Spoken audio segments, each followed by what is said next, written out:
коллекции фонда американского художника Барнета Ньюмана хранятся фотографии и чертежи моделей синагоги, которую художник спроектировал в 1963 году для выставки «Современная архитектура американских синагог». Раздвижные ширмы, выполненные из величественных зигзагообразных стеклянных панелей, создавали внутри пустое пространство, которое Ньюман описал каббалистическим понятием «цимцум».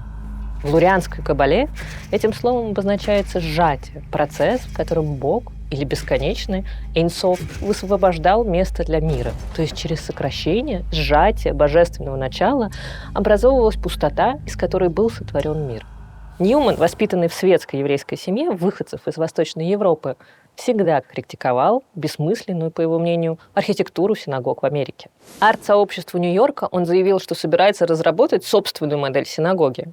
И тогда его, единственного непрофессионального архитектора, пригласили сделать собственный проект для выставки. Как позже рассказывал художник, при работе над моделью синагоги его вдохновляли тексты Талмуда, Танаха, бейсбол, а также каббала.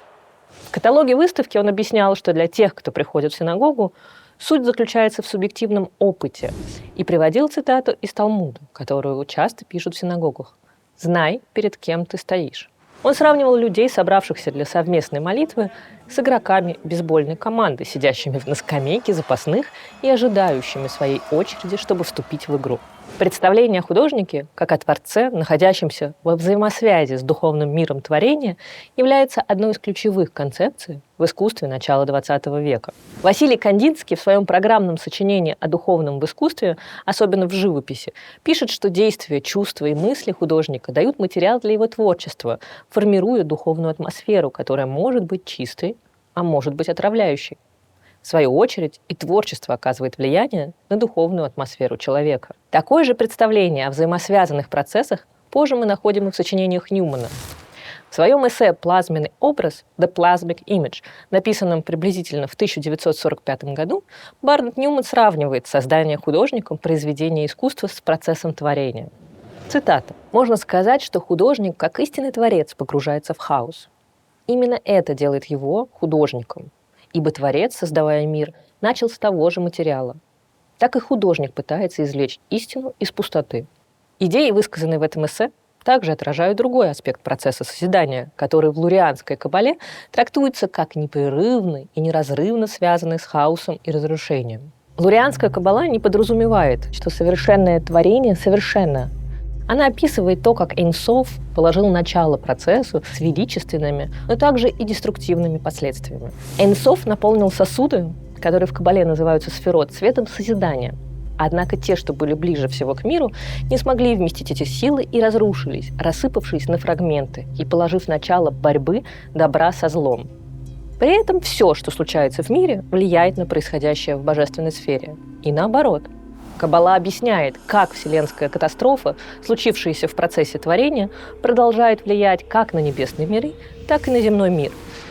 Согласно Каббале, конечная цель человеческого существования состоит в том, чтобы исправить возникшие нарушения гармонии. Частицы божественного света, которые заполучили злые силы из нижних миров, то есть результатом стала катастрофа, когда зло живет за счет божественного света. Эти идеи перекликаются с мыслями Ньюмана о том, что в основе сотворения мира и творческого процесса лежит хаос. Элемент разрушения при сотворении мира и вытекающий из его призыв лурианской каббалы к человечеству восстановить пошатнувшийся порядок мироздания также отражен в работах немецкого художника Ансельма Кифера. Для художника, который вырос в католической семье в послевоенной Германии, лейтмотивом всего творчества стал Холокост, как главная трагедия XX века. В каббале он нашел темы, которые отвечали на главные вопросы его искусства. Цитата. «Я стремлюсь к своего рода воссоединению. Я пытаюсь по-своему обратить вспять это необратимое и жестокое саморасчленение, зная, что это тоже невозможно». Его инсталляция «Разрушение сосудов» 1990 года буквально иллюстрирует главную лурианскую концепцию и связывает идею катастрофы как части процесса сотворения мира с катастрофой XX века – Холокост. В этой работе разбитые куски стекла символизируют разбиение сосудов и разбитые окна еврейских магазинов, синагог и домов во время Хрустальной ночи. В духовной жизни XX и XXI веков каббала превратилась в очень неоднородное явление, и столь же разнообразно оказалось ее влияние на искусство. Каббалистические элементы можно найти в самых различных течениях и стилях. они находят как абстрактное, так и фигуративное выражение. С увлечением каббалой кураторы городского музея города Амстердам, Стеделек-музея, связывают и абстрактные работы Барнета Ньюмана, в том числе его знаменитую кафедру 1951 года.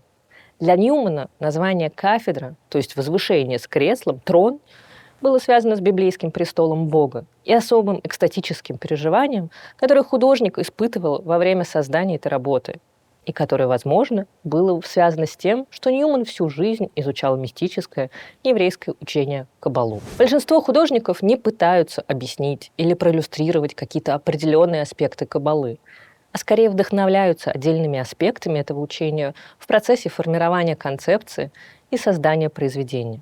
В 1969 году Ньюман снова обратился к концепции пустоты в величественной скульптуре «Цимцум-1». Две огромные зигзагообразные стальные конструкции поставлены так, что между ними образуется пространство, символизирующее пустоту, которая предшествовала сотворению мира. С вами была Лия Чечек, программа «Бог в деталях». Подписывайтесь на наш канал «Идеи без границ».